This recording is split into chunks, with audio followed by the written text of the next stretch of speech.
ہیں، لیکن سچ پوچھیں یہ چیزیں بندے کو اتنا ذلت رسوائی یا پریشانی یا غربت یا تنگ دستی میں لے جاتی ہیں، انسان گمان نہیں کر سکتا۔ ایک صاحب مجھ سے کہنے لگے میرا ایک بہت بڑا بنگلہ تھا، بہت بڑا مکان تھا، سوائے اینٹوں کے اور ریت کے اس کی ہر چیز میں نے باہرلے ملک سے منگوائی تھی، اور جب وہ تیار ہو گیا ایک دم میرے اوپر حالات اور کرائسس اور حالات اور گردش اور بحران شروع ہوا، اتنا ہوا میں بے بس ہو گیا اس کو بیچنے کے لیے۔ ارادہ بدل گیا لیکن مال کی وجہ سے نہیں۔ فرمانے لگے مجھے تمہارے مال کی حاجت نہیں۔ بڑے باپ کے بیٹے تھے، امام جعفر صادق کے بیٹے، امام موسیٰ کاظم کے بھائی، بڑی ہستی، تو بھائی جس کی پیشانی میں جو لکھا ہے اس کو وہی ملے گا۔ اور رات کو میرے خواب میں میرے آقا حضور تشریف لائے سرور کونین صلی اللہ تعالی وسلم، فرما رہے تھے کہ اہل مصر کا مال انہیں واپس کر دو اور نفیسہ کو مصر میں ہی دفن کر دو، اور ان کی برکت سے اہل مصر پر رحمت نازل ہوتی رہیں گی۔ اور پھر ان کو ان کی وہی کھودی ہوئی قبر تھی اسی میں دفن کر دیا۔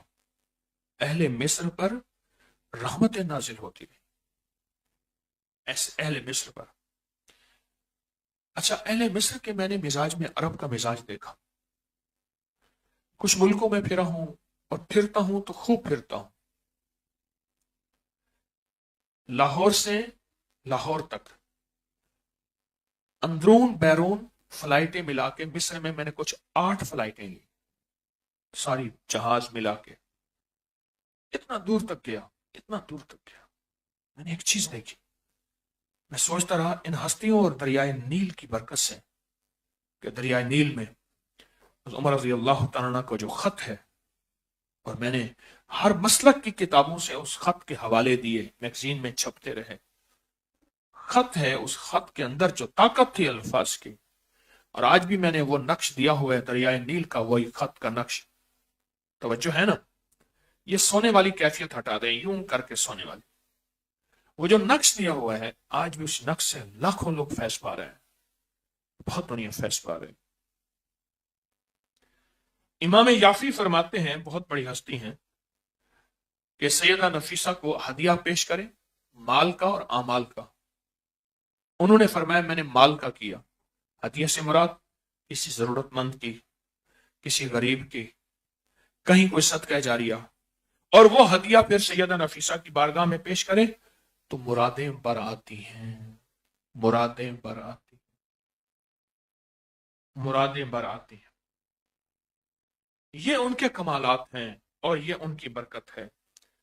سیدہ نفیسہ جب مصر کے لیے سفر میں روانہ ہوئی تو راستے میں حضرت ابراہیم علیہ السلام کا مزار فلسطین، وہاں حاضری دی، سورت ابراہیم کی تلاوت کرتی رہی، تو حضرت ابراہیم کی بارگاہ میں عرض کیا میرے جد امجد میں آپ کی بارگاہ میں آج جسم اور روح کے ساتھ حاضر ہوئی ہوں،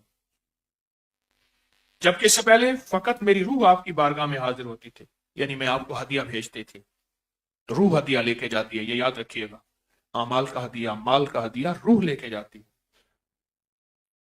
اور مجھے حالت بیداری میں اپنی زیارت کرائیں۔ چند دنوں میں حضرت ابراہیم تشریف لے آئے۔ ہاں، یہ واقعات ہوئے ہیں، کچھ واقعات میرے مشاہدے میں بھی ہیں۔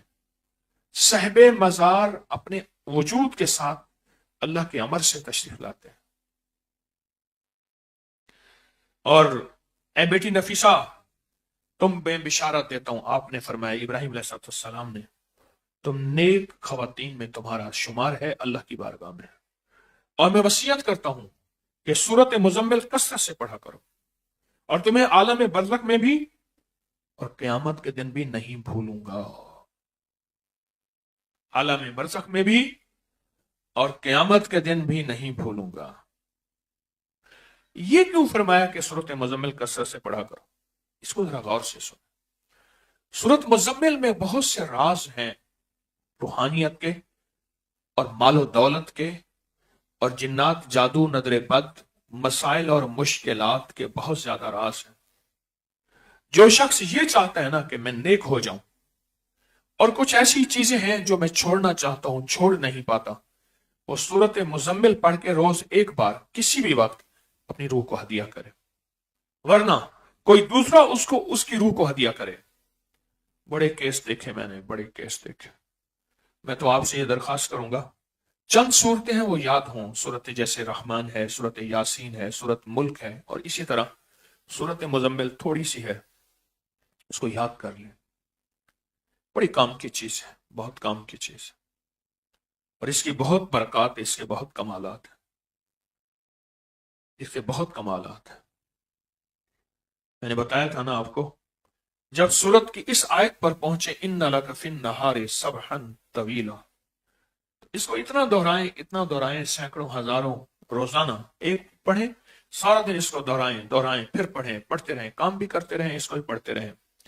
ان لک فی النہار سبحا طویلا، اس کا معنی یہ ہے کہ اللہ دن بڑے لمبے ہو گئے ہیں، دن بڑے لمبے ہو گئے ہیں، دھوپ بہت بڑی ہو گئی ہے، اب تو چھاؤں دے دے، کس کی؟ رزق کی، صحت کی، دولت کی، روحانیت کی، عزت کی، چین کی، سکون کی، راحت کی، رحمت کی، اب تو کوئی سکون اور چین دے دے۔ اللہ اکبر۔ اور ایسا ہوا کہ میں نے لوگوں کو دیکھا، میں سالہ سال سے بتا رہا ہوں، زندگی کا ایک بہت عرصہ گزرا ہے، 1984 سے 2024 تک 40 سال گزرے ہیں میری طالب علمی کے، آج بھی طالب علم ہوں، لوگوں کو بتا رہا ہوں، اتنا ملتا ہے جس کی حد نہیں ہے۔ ہم بھی کیسے نادان ہیں، ہم کہتے ہیں کہ انگریزوں کو جادو، جنات، نظر بد وغیرہ نہیں ہوتے، ہمیں ہوتے ہیں۔ کیسی ناواقفیت ہے ہماری۔ میں نے اب تک کوئی سینکڑوں کتابیں انگریزوں کی جمع کی ہیں اپنی اپری کی سائٹ پر۔ کتنے لوگ مجھے ملے کہ واقعی ہم بھی ایسی کہتے تھے کہ کیا یہ انگریزوں کو نظر بد وغیرہ یہ چیزیں نہیں ہوتی، ہم ہوتے ہیں۔ وہ چاند پہ پہنچو کہ ہم ان چیزوں کی باتیں کرتے ہیں، لیکن سچ پوچھیں یہ چیزیں بندے کو اتنا ذلت، رسوائی یا پریشانی یا غربت یا تنگ دستی میں لے جاتی ہیں، انسان گمان نہیں کر سکتا۔ ایک صاحب مجھ سے کہنے لگے، میرا ایک بہت بڑا بنگلہ تھا، بہت بڑا مکان تھا، سوائے اینٹوں کے اور ریت کے اس کی ہر چیز میں نے باہرلے ملک سے منگوائی تھی، اور جب وہ تیار ہو گیا ایک دم میرے اوپر حالات اور کرائسس اور حالات اور گردش اور بحران شروع ہوا، اتنا ہوا میں بے بس ہو گیا اس کو بیچنے کے لیے۔ کہا کہ اس سڑک سے آج تک میں نہیں گزرتا، اس بنگلے کو شاندار ترین لاہور کی عمارتوں میں ہے، کہا میں نہیں گزرتا، میرا دل بس ایسے پھٹ جاتا ہے جب میں اس کو دیکھتا ہوں۔ اور کہا بعد میں پتہ چلا وہ تو ایک جادو تھا میرے اوپر، اور کچھ حاسدوں نے کیا تھا، اور مجھے رسوا کرنے، پریشان کرنے اور میرا سب کچھ چھیننے کے لیے۔ اور کہا شکر ہے مجھے تسبیح خانہ مل گیا، میں نے تو بہت پیسہ ضائع کیا تھا، ایک مقروض ہو گیا، دوسرا جہاں جاتا تھا وہاں مال اور پیسے۔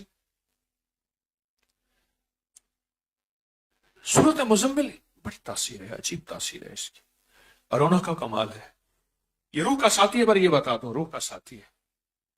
روح کو پاک کرنے کے لیے، جیسے جسم کو پاک کرنے کے لیے مختلف لوشن ہے، گھلے ہوئے صابن ہے، یا صابن ہے، یا مٹی ہے، یا حمام ہے، بہت چیزیں ہیں اس کو روح کو صاف کرنے کے لیے، اور روح کو تسلی مطمئن کرنے کے لیے، اور روح کو غذا دینے کے لیے، اور روح کی تسکین کے لیے۔ بہت طاقتور عمل ہے اس صورت مزمل کا، بہت طاقتور، بہت حیرت انگیز عمل ہے صورت مزمل کا۔ میں نے کئی غربتوں کے ماروں کو مالدار ہوتے دیکھا، بس جو ڈٹ گیا ہے، پیچھے پڑ گیا ہے، پھر مڑ کے نہیں دیکھا کہ دنیا نے کیا کہا، مڑ کے نہیں دیکھا، جو پیچھے پڑ گیا ہے میں نے اس کو دیکھا کہ اللہ نے اس کو نوازا ہے، اور حیرت انگیز نوازا ہے کہ یہ کہاں سے آیا، کہاں سے ملا۔ پھر وہ کریم صورت مزمل کی برکت سب جب دینے پہ آتا ہے، پھر غیبی نظام چلتا ہے، انوکھا نظام چلتا ہے، اور غیبی نظام بھی ایسا چلتا ہے کہ گمان، خیال، احساس سے بالا تر ہے، ایسا غیبی نظام چلتا ہے۔ ایک مرتبہ دوسرے شہروں سے کچھ خواتین سیدہ کی بارگاہ میں آئیں، اور آتے شکریہ ادا کیا کہ آپ ہمارے گھر تشریف لائی تھیں۔ ایک خاتون نے کہا آپ نے جو کام میرے ذمہ لگایا تو میں نے کر دیا۔ سیدہ نفیسہ نے اس بات کو سراہا، چند ہدایات دی، انہیں رخصت کر دیا۔ ان کے جاتے ہی کسی نے آپ سے سوال کیا، آپ تو کافی عرصے سے کسی سے ملنے کے لیے نہیں گئی، یہ دوسرے شہر کی خواتین آپ کے ہاں آئی ہیں۔ فرمایا یہ ساری جنات تھیں، اور جنات کے قبائل سے تعلق رکھتی تھیں، اور ان اللہ کے نیک بندوں کا ہمارے ہاں آنا جانا ہے، ان جنات کا۔ ان جنات کا آنا جانا ہے، اللہ کے ان نیک بندوں کا آنا جانا ہے، جنات کا۔ آپ کی بھتیجی فرماتی ہے جو آپ کی خدمت میں تھی کہ جہاں وہ نماز پڑھتی تھی وہاں قریب ایک ٹوکری رکھی ہوئی تھی، جب بھی آپ کسی چیز کی خواہش کرتی وہ چیز ٹوکری میں مل جاتی، اور میں نے اس میں ایسی ایسی چیزوں کا مشاہدہ کیا جو میرے وہم و گمان اور خیال سے بالاتر۔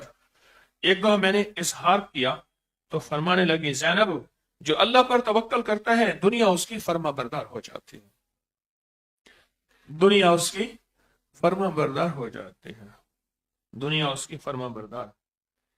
ایک دفعہ مصر میں قحط پڑا، ان دنوں وہاں کے ایک سخی شخص عفان بن سلیمان نے گھر خریدا، جس کی کھدائی کرتے ہوئے گھر میں مدفون خزانہ نکل آیا۔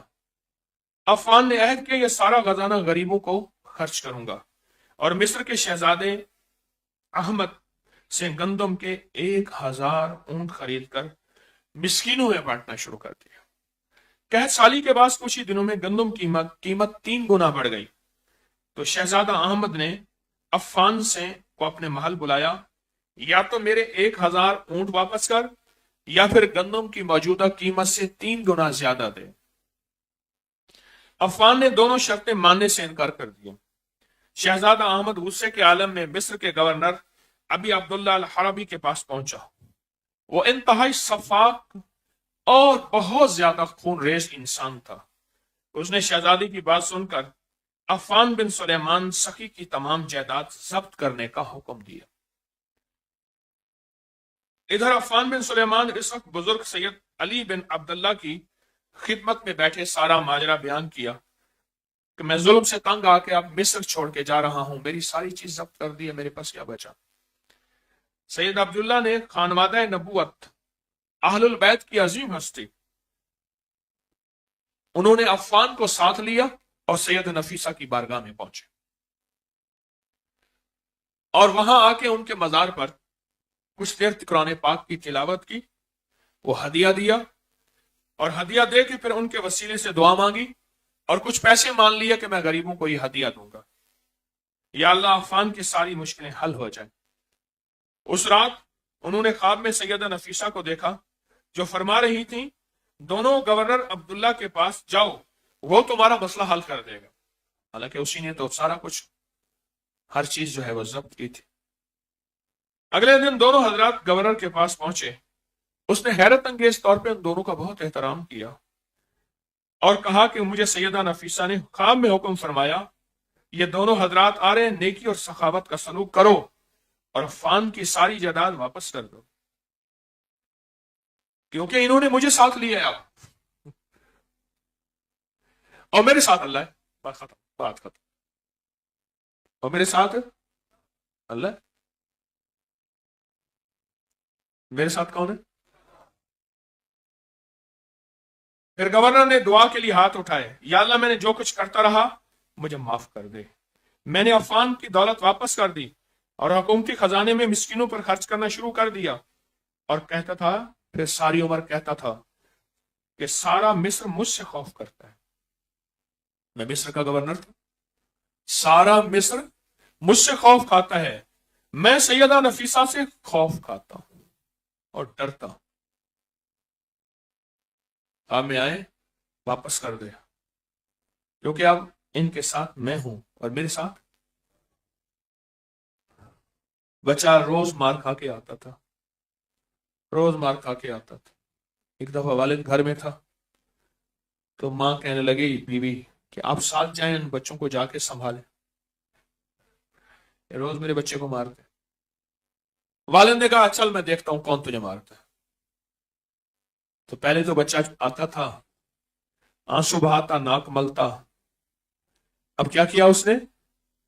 اب وہ بازو اکڑ کے اور چلتا ہوا جا رہا، اتراتا ہوا جا رہا، اور باہر جا کے چیلنج کرتے ہیں، آؤ اب مجھے چھیڑ کے دکھاؤ کیونکہ میرا ابا میرے ساتھ ہے، آؤ اب مجھے مار کے دکھاؤ، اب میرا ابا میرے ساتھ ہے۔ اور وہ جتنے بھی شریر بچے تھے وہ سارے بھاگے، کیوں؟ اب اس کا ابا اس کے ساتھ۔ سیدہ نفیسہ فرماتی ہے کہ میں اس کے ساتھ ہوں، کیوں؟ کہ میرا رب میرے ساتھ ہے۔ اور یہ تسبیحانہ یہ آل کا سارا پیغام یہی پہنچا رہا کہ آل کے ساتھ رب تھا، آئے اس رب کو ہم بھی ساتھ لے لیں۔ آل نے ہمیں یہی زندگی کا سبق دیا ہے، آل نے ہمیں یہی زندگی کا سچا سبق دیا ہے۔ آئے ہم بھی ساتھ لے لیں اور ان کو ساتھ لے کے چلیں۔